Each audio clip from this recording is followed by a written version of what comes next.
അസ്സലാമു അലൈക്കും വറഹ്മത്തുള്ളാഹി വബറകാതുഹു.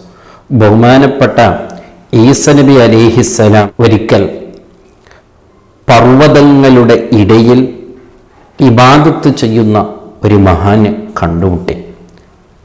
വല്ലാത്ത അത്ഭുതമാണ്.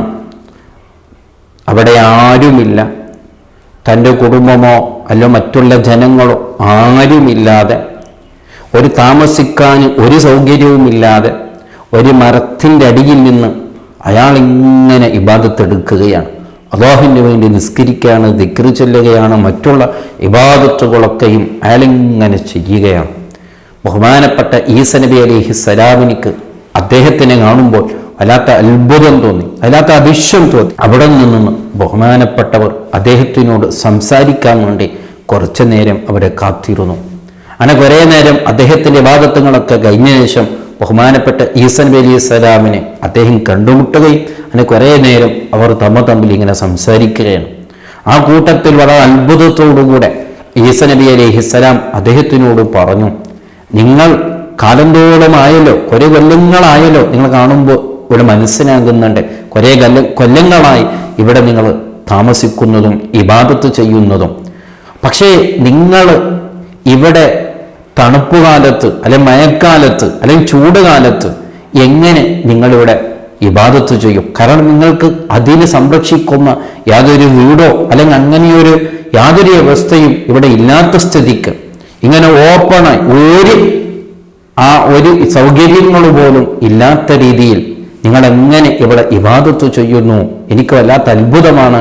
നിങ്ങൾക്ക് തണുപ്പൊന്ന് രക്ഷപ്പെടാൻ വേണ്ടി, മഴയെന്ന് രക്ഷപ്പെടാൻ വേണ്ടി, ചൂടെന്ന് രക്ഷപ്പെടാൻ വേണ്ടി ഒരു ചെറിയൊരു വീടൊക്കെ ഉണ്ടാക്കി അതിൽ താമസിച്ച് നിങ്ങൾക്ക് ഇബാദത്ത് എടുത്തുകൂടെ എന്ന് ചോദിച്ചപ്പോൾ ആ മഹാൻ അവിടുന്ന് പറഞ്ഞൊരു വാക്കുണ്ട്, വളരെ അത്ഭുതത്തോടുകൂടെ കേൾക്കേണ്ട ഒരു വിഷയമാണ്.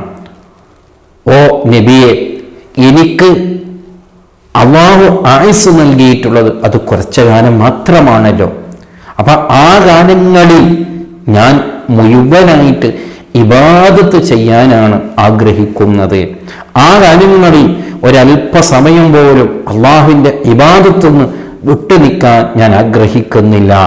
ഞാൻ വീട് ചെയ്യാൻ വേണ്ടിയിട്ട് അതിൻ്റെ പുറകിൽ പോകുമ്പോൾ അങ്ങനെ കുറച്ച് സമയമോ അല്ലെങ്കിൽ കുറച്ച് നാളുകളോ കുറച്ച് ദിവസങ്ങളോ നഷ്ടപ്പെടുന്നത് എനിക്കിഷ്ടമല്ല. കിട്ടുന്ന ദിവസങ്ങളിലെല്ലാം എനിക്ക് ഇബാദത്ത് ചെയ്യണം, അള്ളാഹുവിനെ പൊരുത്തപ്പെടിയിക്കണം, അതല്ലേ സന്തോഷമെന്ന് ആ ബഹുമാനപ്പെട്ട ഈസ നബി അലൈഹിസ്സലാമിനോട് വളരെ അത്ഭുതകരമായ ഒരു മറുപടി അവിടെ നിന്ന് പറഞ്ഞു കൊടുക്കുകയാണ്. ഈ സംഭവത്തിൽ നിന്ന് നാം മനസ്സിലാക്കേണ്ട ഒരു വിഷയമുണ്ട്.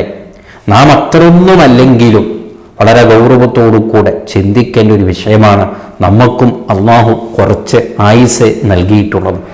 ആ ആയുസ്സുകൾ മുഴുവനായിട്ട് നമ്മൾക്ക് ഇബാദത്ത് ചെയ്യാൻ നമ്മളെ കൊണ്ട് സാധിച്ചിട്ടില്ലെങ്കിലും അതിൽ ഏകദേശ സമയങ്ങളും നാം ഇബാദത്ത് ചെയ്യേണ്ടവരല്ലേ എന്ന് നമ്മൾ വളരെ ഗൗരവത്തോടു കൂടെ ചിന്തിക്കണം. നമ്മളാണെങ്കിലോ നേരെ വിപരീതമാണ്. നമ്മുടെ ആയുസ്സുകാലം മുഴുവനും ദുനിയാവിന് വേണ്ടി, വീടുണ്ടാക്കാൻ വേണ്ടി, പണമുണ്ടാക്കാൻ വേണ്ടി, മറ്റുള്ള വിഷയങ്ങളുമായിട്ട് ഇടപെടുമ്പോൾ കിട്ടുന്ന സമയങ്ങളിൽ ഇബാദത്ത് ചെയ്യുക എന്ന രീതിയാണ് നാം ജീവിക്കുന്നത്. അങ്ങനെയല്ലല്ലോ വേണ്ടത്.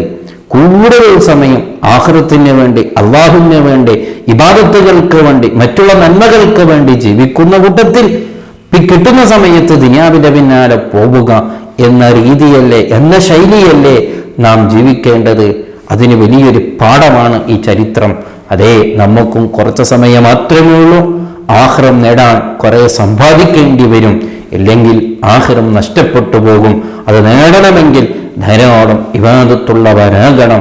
അല്ലാഹു സുബ്ഹാനഹു വ തആല അക്കൂട്ടരിൽ നമ്മെ പൊടുത്തുമാറാവട്ടെ. അസ്സലാമു അലൈക്കും വറഹ്മത്തുള്ളാഹി വബറകാതുഹു.